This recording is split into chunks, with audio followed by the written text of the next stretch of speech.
जय श्री राधे जय श्री श्याम।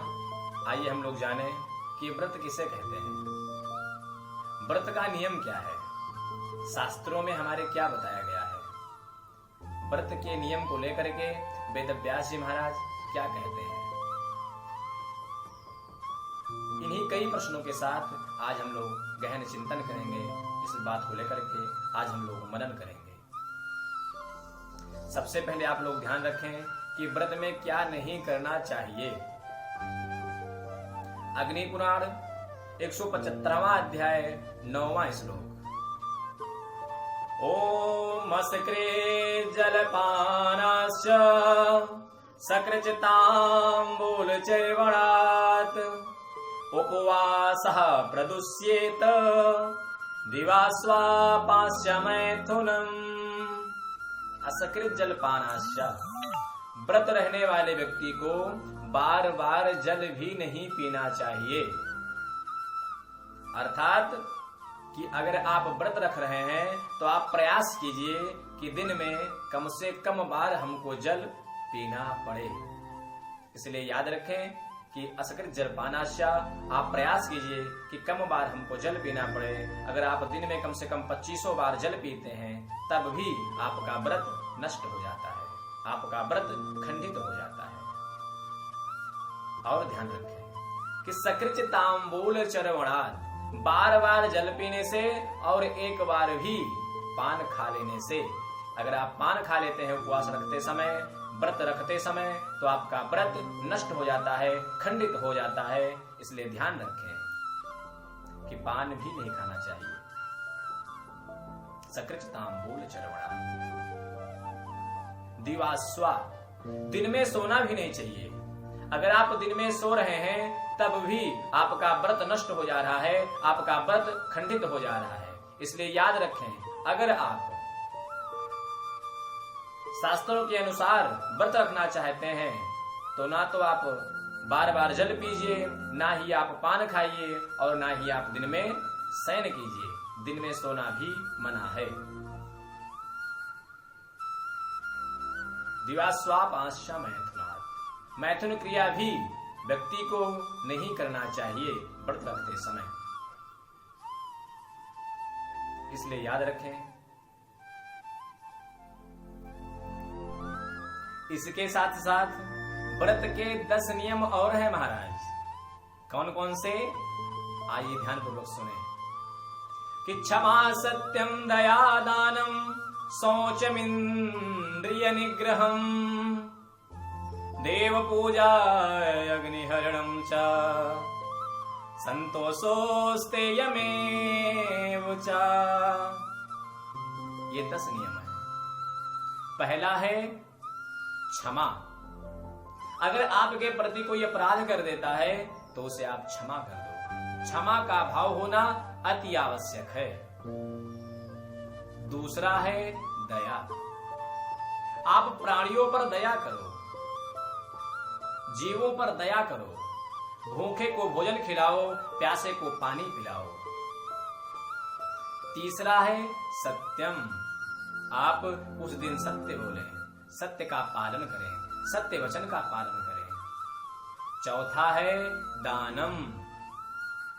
ब्राह्मणों को बुला करके, पुरोहितों को बुला करके आप दान दें। पांचवा है शौच। शौच का मतलब अपने अंतःकरण की पवित्रता और अपने शरीर की पवित्रता को ही हम शौच कहते हैं। पूरे शरीर की पवित्रता के सहित अंतःकरण की पवित्रता को ही हम शौच कहते हैं। शौच भी आपके जीवन में व्रत वाले दिन अति आवश्यक है। छठवां है इंद्रिय संयम। अपने इंद्रियों पर संयम रखना, अपने मन और वाणी पर काबू रखना। किसी को बुरा मत कहो, किसी के बारे में कुविचार मत लाओ, कुविचार मत सोचो।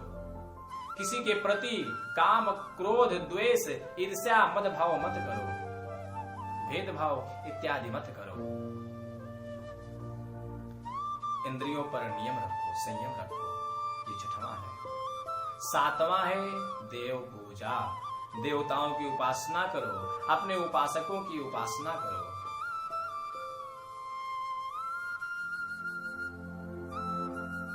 सातवां है अग्निहोत्र करो, अग्नि में हवन करो, अग्नि देवता से प्रार्थना करो। और नौवां है महाराज संतोषम परमम सुखम। व्रत रखो अगर आप तो सबसे बड़ी चीज है संतोष रखो। ये व्रत के 10 नियम में एक नियम यह भी है महाराज, संतोष। और 10वां है अस्तेय, चोरी मत करो। किसी भी सामान का, किसी भी वस्तु का जाने में या अनजाने में चोरी मत करो। ये 10 नियम है महाराज, इसका भी पालन करना अति आवश्यक है। मनुष्य को जरूर ही इसका पालन करना चाहिए। लोग जाने कि व्रत में क्या क्या खाना चाहिए। आप लोग ध्यानपूर्वक सुने।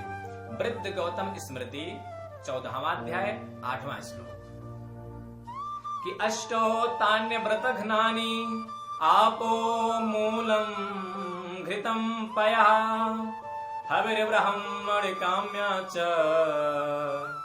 गुरोर्वचनम औषधम।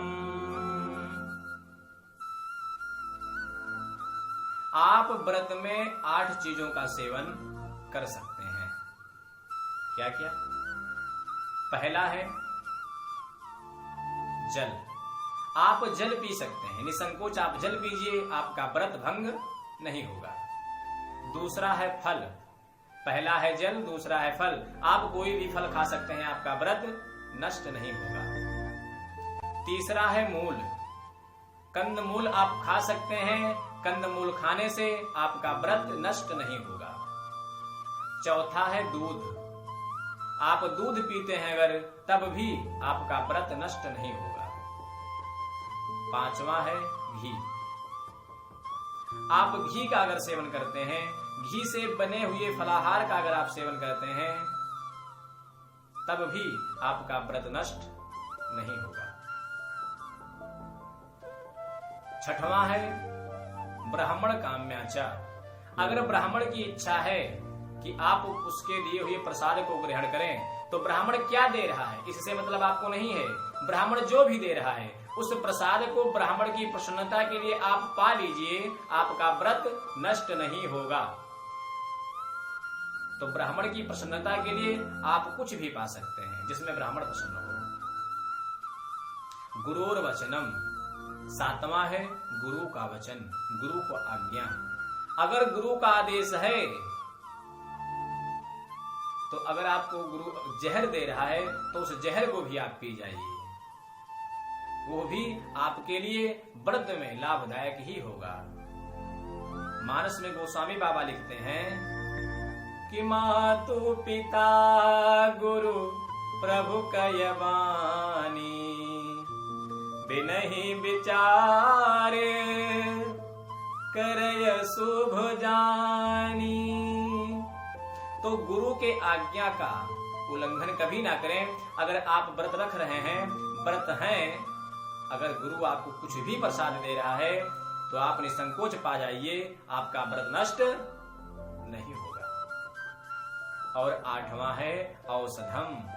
अगर आप कोई दवा खाते हैं कंटिन्यू रोज प्रतिदिन, तो आप उस दवा को खा लीजिए, आपका व्रत नष्ट नहीं होगा।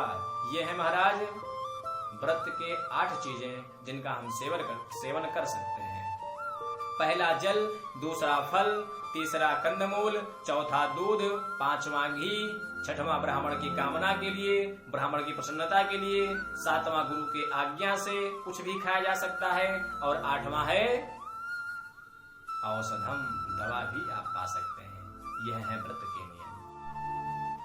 दवा भी आप पा सकते हैं, दवा खाने में भी आपको कोई हर्ज नहीं है, कोई दोष भी नहीं है, इसलिए आप दवा भी निसंकोच पा सकते हैं। इसके साथ साथ मैं आपको एक बात बता दूं कि व्रत का मतलब क्या होता है, व्रत का अर्थ क्या है।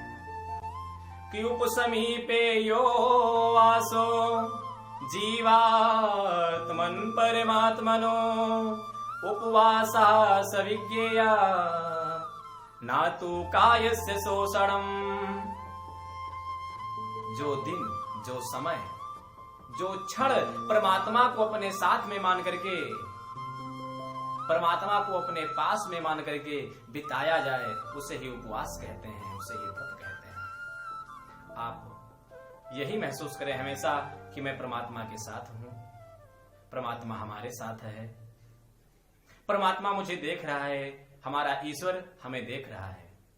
हमको हमेशा के लिए सत्कर्म करना चाहिए, हमेशा सद्धर्म करना चाहिए, हमेशा सत्य बोलना चाहिए, हमेशा अपने कर्मों का, अपने धर्मों का पालन करना चाहिए। ऐसे जो वास किया जाए, जो निवास किया जाए, उसे व्रत कहते हैं।